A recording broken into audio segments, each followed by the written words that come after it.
Өнөөдрийн байдлаар Өндөр хаан Баян уул чиглэлийн 44.5 км-с 71 км хоорондох замын 6 хэсэг газарт нь үерийн усанд замын хөвөө эвдэрчээ. Орон нутгийн зам засвар үйлчилгээнийхэн замын хөвөөг засч зорчих хэсэгт тогтсон шороо шаврыг түрж цэвэрлэх ажлыг гүйцэтгэж байна.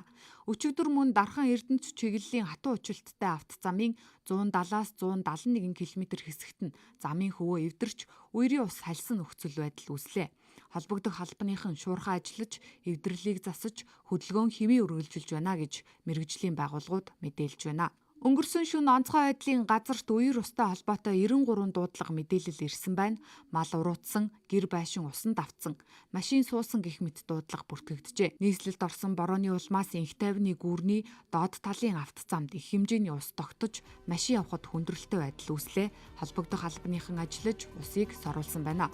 Маргаашнаас ус зайлуулах шугам хоолойг шинжлэх ажлыг эхлүүлэхээр олжээ.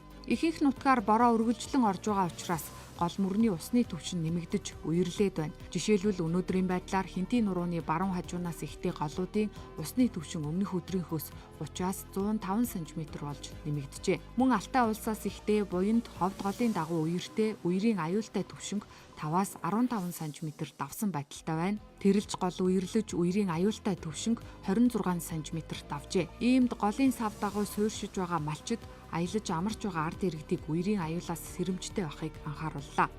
Маргааш нутгийн зүүн өмнөд хэсгээр 24-нд Монгол Алтай, Хангай, Хөвсгөл, Хинтийн уулархаг нутаг, Орхон Сэлэнг голын хөндийгөөр бороо дуу цахилгаантай Аадар бороо орно.